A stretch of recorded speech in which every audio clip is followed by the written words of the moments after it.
Welcome to a special edition of Truth and Truthiness. We're terribly pleased and honored to have Professor Roald Hoffmann, Nobel laureate in chemistry, with us today to discuss his research in chemistry. It's a pleasure to have you. I'm glad to be here, Ken. It's really nice. It's really nice. Yeah. You want to move on to your research and your science, which, as we know, is high pressure chemistry. Yeah. And let's move on to that. That's one. In recent times, it's been on the behavior of matter under high pressure. Right. And when I say high pressure, I don't mean that in a tire of 36 pounds per square inch. I mean about 1 million times that. 1 million atmospheres. Well, Professor Hoffmann's research into high-pressure chemistry, as he just mentioned, is not what you'd think. It is not, putting stuff in a pot and turning up the steam. He's talking about huge amounts of pressure that are normally not seen here on Earth. And so some of the principles around that govern how matter behaves under high pressure are no different from those that govern our behavior under high pressure. I could tell you a little bit about that. Oh, is that right? Yeah. I mean, for instance, if you were to go and what's going to happen to atoms and molecules when you squeeze them to pressures, to high pressures? Mm-hmm. Well, they're going to get closer together. It's the They are. sardines in a can principle. Right, but Professor Hoffmann, where do we see this kind of pressure? I mean, is it actually something that's in this building, in this beautiful Duffield Hall? Is it Actually, in the center of the Earth? Is it in outer space? I mean, the kind of pressures you're talking about, where are they actually physically present? so they are present in ways we don't see, Oh, really? but of which there is evidence, I'll tell you about, in the interior of planets. Interior planets, like the interior of Earth. Yes. The center of the Earth. The center of the Earth, there's a pressure of about 3.5 million atmospheres. It's right? impossible to believe almost. It comes from gravity. We haven't sent anything down to the center of the Earth. We haven't journeyed to the center of the Earth? That's been reserved for science fiction. It's a frontier where we haven't dared to journey. We haven't even penetrated through the mantle. We've tried to drill through it, but first you encounter a lot of molten stuff, and then eventually it turns into a solid. At the very interior of the Earth, there's probably a solid core of iron metal, very much compressed. Very under pressure, yeah. At that pressure of 3.5 million atmospheres, a cube of iron is going to shrink by a factor of 5. Is that right? Imagine Superman. That's what you need. Taking this cube of iron and compressing it so that the volume goes down by a factor So we go of 5. from what we see in the gases in the Earth, the molecules spread apart, to solids, to matters, to these really compressed matters. Yes. Now, there's the one piece of thing that we see that we usually don't think about, that is evidence of pressure having been effective, are diamonds. Diamonds. So, as people may or may not know, the carbon exists in several forms. It exists as coal, which is impure, but the pure part of the coal is pure carbon, is graphite, and we see that in a pencil lead, where it's mixed with a little bit of clay, but that's graphite. Graphite is actually more stable than diamond, another form of carbon. It's more stable than diamond. But diamond's hard. Isn't it the hardest thing we know? It is hard, but over 1 billion years, diamonds are going to turn into coal. And graphite's not, right? And graphite turn to graphite. Now, there's something interesting which I want to get at. If you had an election tomorrow about what is more stable, graphite, black, slippery graphite, or beautiful, expensive, clear, white diamond. I'm for diamonds. You're not the only one, but I tell you, black is beautiful. And actually, diamonds are less stable.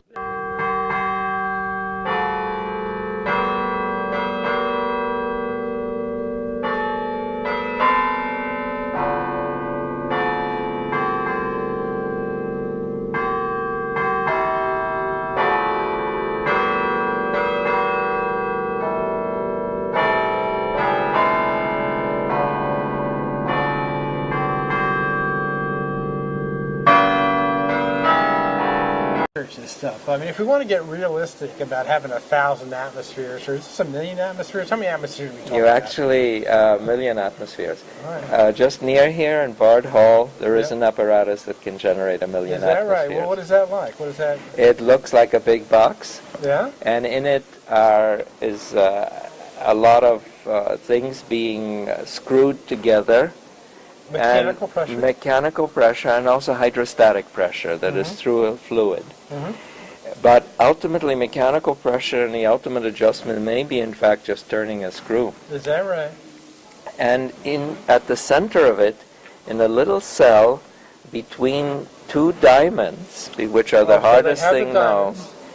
The diamonds, though, are We're not. going to put a picture of this up for our audience. You have two diamonds, and they're squeezed together, and around the two diamonds are coming together. The flat surfaces of the diamonds are compressing something.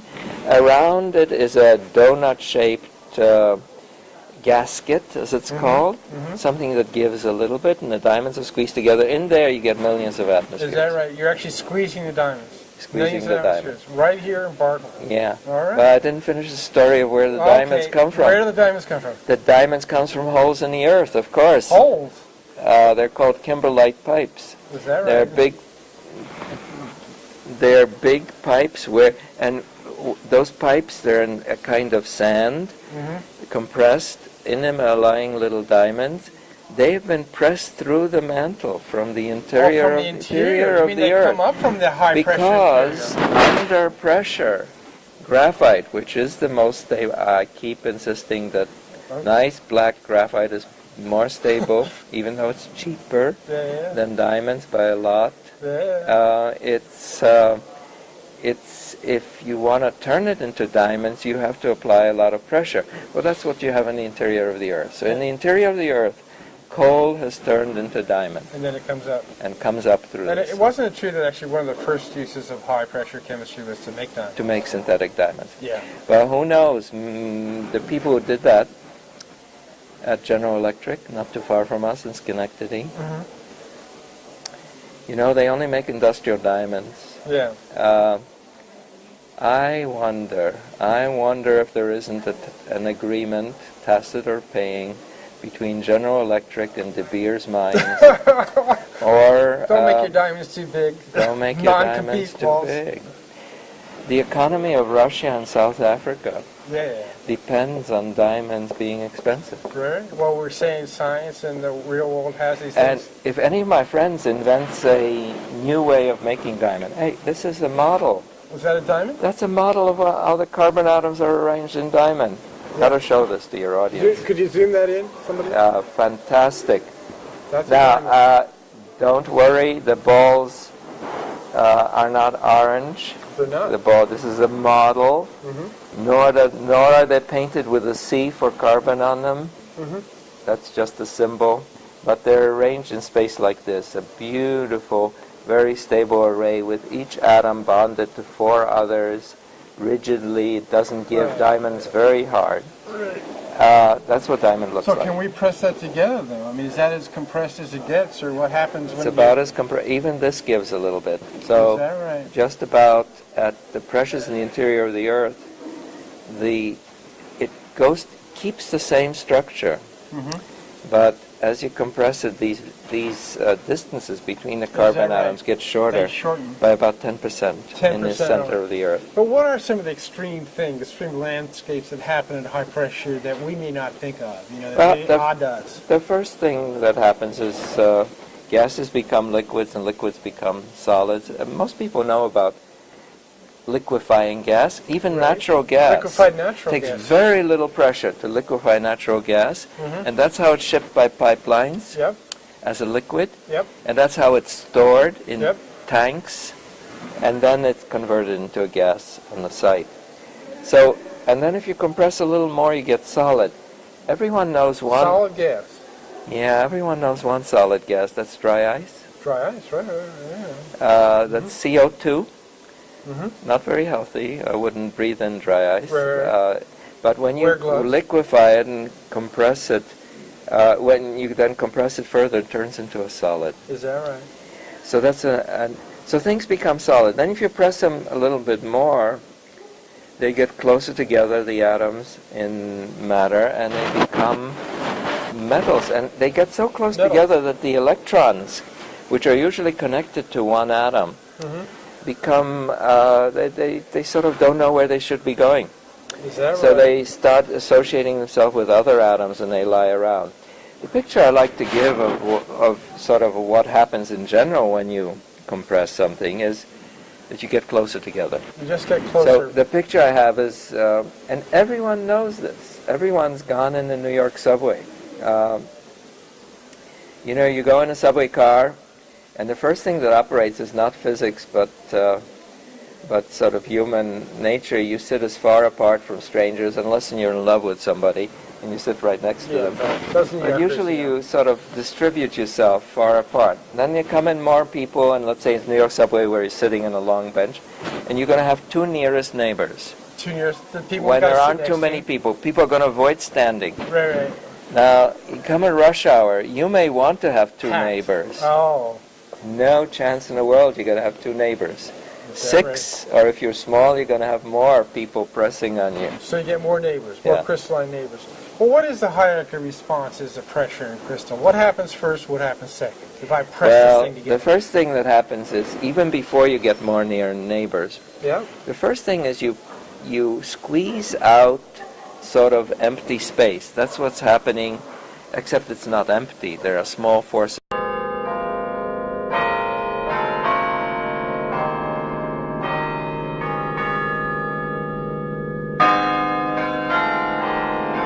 So you've squeezed out the empty space, except it's not quite empty between atoms and molecules. There are weak forces. So that's the first thing. You come closer together. Then you get more neighbors. After that, the electrons become detached from you. That doesn't happen in subway cars, fortunately. Right. Pressure is not big enough. I heard this next second response, increasing coordination. Increasing coordination. What is that? Increasing coordination. That means get more neighbors. Oh, that means get more neighbors. That's what you've already told me that. So you're in the subway, and now instead of having your nearest two neighbors, you got six neighbors. You got six neighbors. That's coordination, all right? Yeah. Now, you can get more neighbors if you're not a human being in a subway car, but if you're an orange at Wegmans in a stack of oranges. I'm going to ask you a question. How many neighbors does an orange have in a stack of oranges? Well, I know that the most you can do if you put them all together is 74%, but I don't know the number of neighbors. It depends on the size of the orange. This was done by people thousands of years ago. Okay, First of all, supposing you're in a plane. Archimedes, huh? Supposing you're in a plane, meaning that you don't stack in 3 dimensions, just in a... What about 6? 6. You got it. Yeah, we got 6. top, bottom, left, right, whatever. Right, you got East, west. 6 around.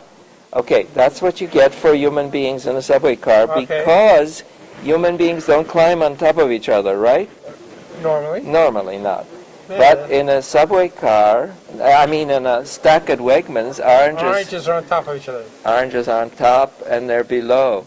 So around one orange, how many... Oh, I gave it away by pointing it. How many oranges can you get around a... when you put one into... There are oranges. There's a little hollow. Orange sits on top.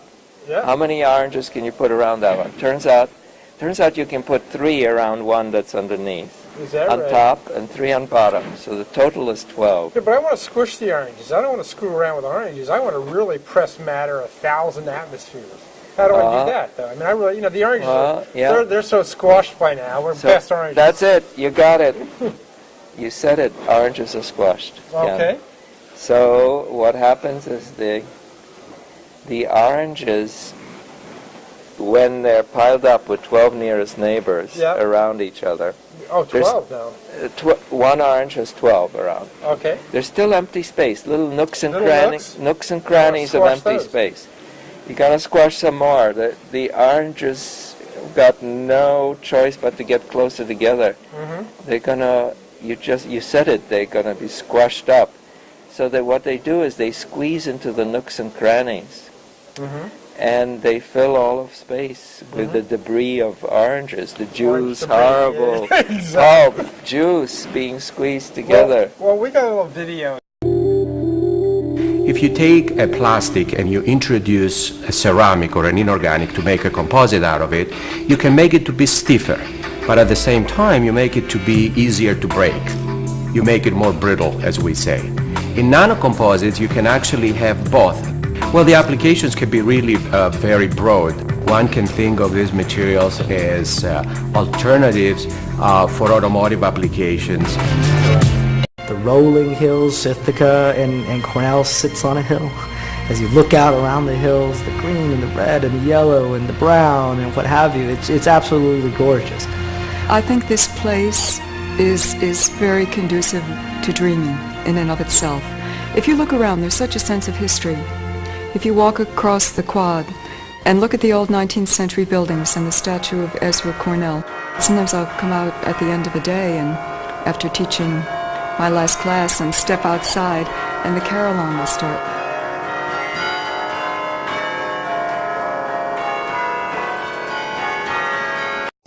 Damage I did to this. You got those hooked up. You squished those too much. I squished them. No, it's just they got interlinked. It's more, this is not squishing too much. This is what happens to your video cables when you Interlinked them. Put them in the car and you don't watch what's doing. They become interlinked. They haven't taken up more space, but they are.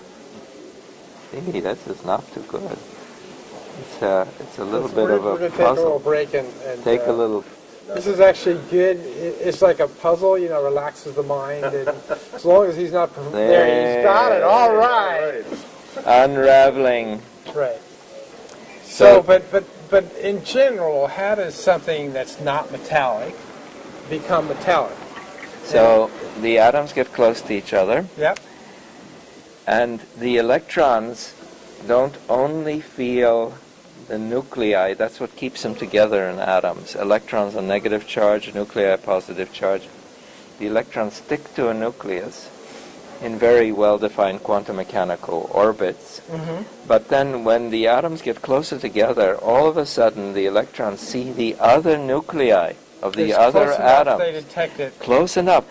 Until you squeeze them together, they didn't see them. All of a sudden they see them and they say, hey, maybe it's not a bad thing if I move all around the space. And they Professor, begin to delocalize. Is this a covalent bond there? Is that the No, distance for shortening? This happens to be an ionic bond, but these also turn metallic. Okay. You turn these, and the electrons on the red atom begin to see the yellow atoms, and they start to move around the whole space. And that's what makes for conducting of electricity. Metal is when the It's a electrons metal. move, right? Yeah. But this happens at what pressure does it happen? This happens at varying pressures for varying materials. But, for instance, for diamond, it never happens. Oh, is that right? For so far. For something like iodine, everyone has seen iodine, beautiful reddish liquid, comes in a solution. Usually you used to put it in the old days on wounds. Mm-hmm. Iodine, if you compress it, becomes metallic. Is that right? The electrons move off the individual iodine atoms and move through the whole solid, freely conduct electricity. People would love to make, and I would love to design, a material that's a superconductor, that's especially good. Right. Yes, at high pressure, maybe bring it back to normal pressure.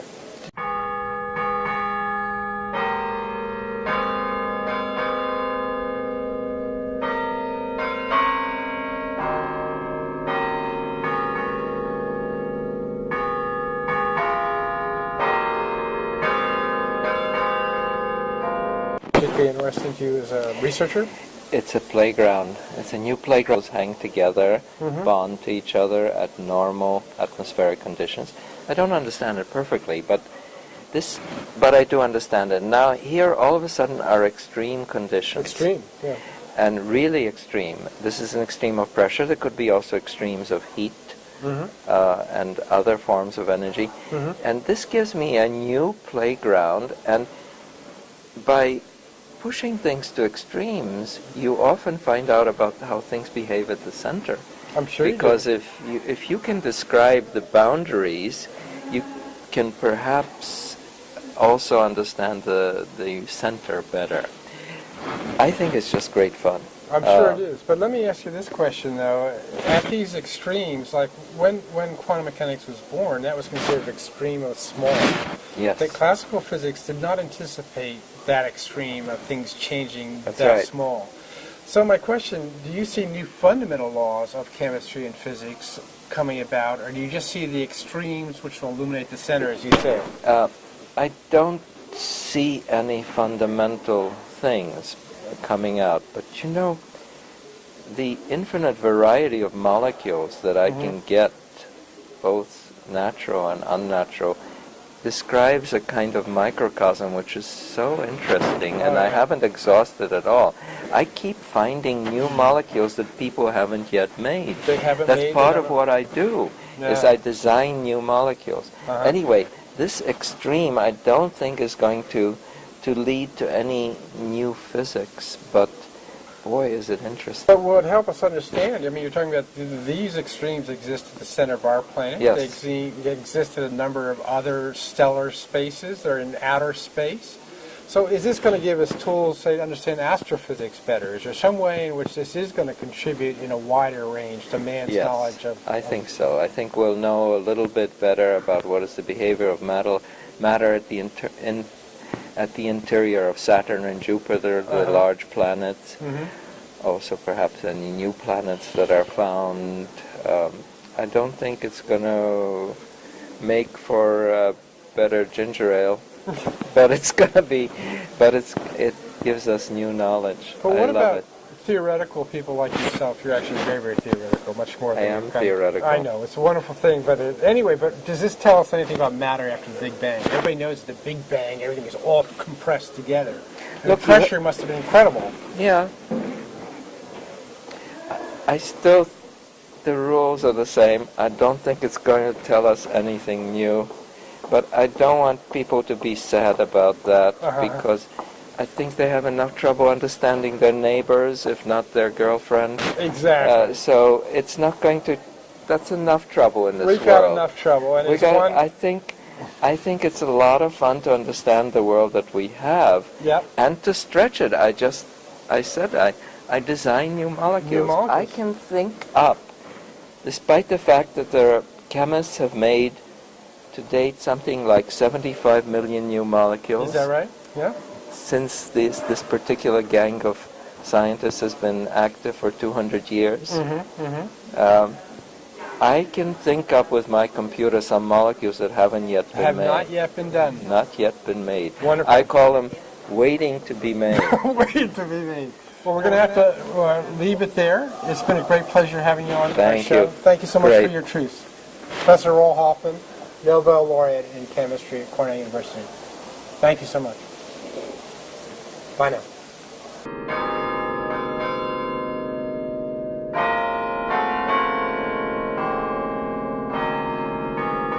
The joys and the strife of my old college life.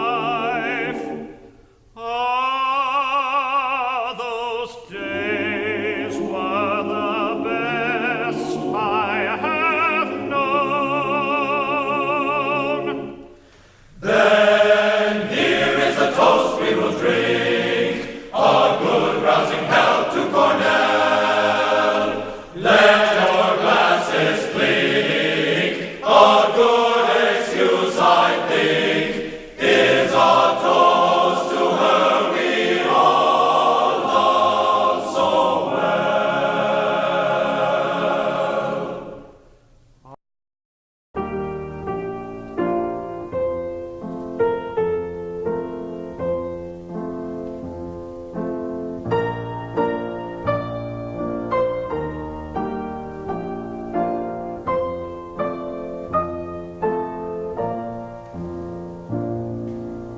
Down where the waving willows 'neath the sunbeams smile,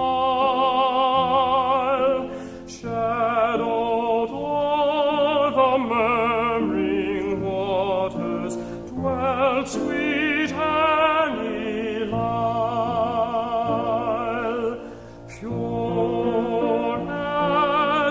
forest lily never thought of God, had its home within the bosom of loved Annie Lyle. With willows, murmur waters, golden sunbeams smile. Earthly music cannot waken lovely Annie Lyle.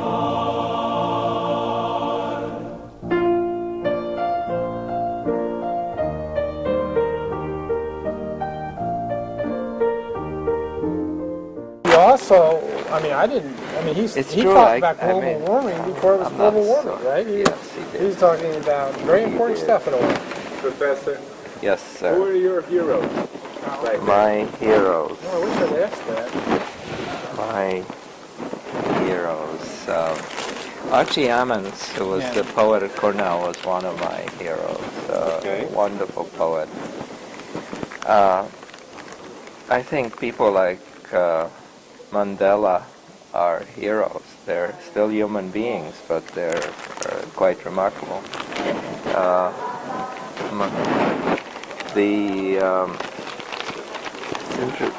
I think that some of the people who risk their lives walking before tanks are right now in Libya. Well, or what you see in the Tiananmen Middle East Square. now, there are actually a lot of ordinary people that are heroic. Ordinary if you ask me. heroic figures. Yeah. Boy, the leaders are not heroic. It's a new playground for me. Alien and white.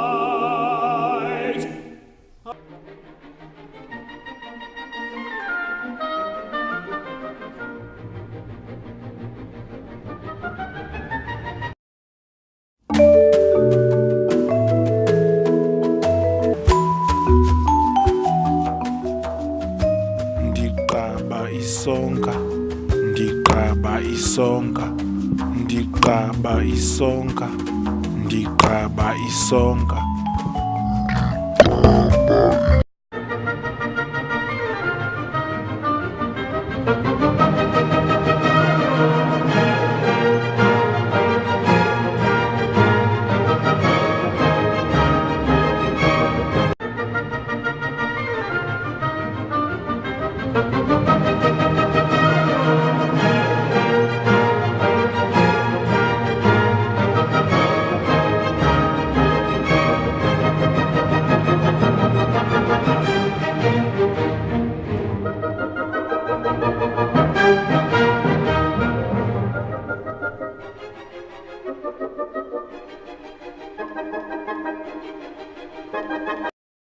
Gambler man rolls the dice, working man pays the bill. It's still fat and easy up on Bankers Hill. Up on Bankers Hill, the party's going strong. Down here below, we're shackled and drawn. Shackled and drawn, shackled and drawn.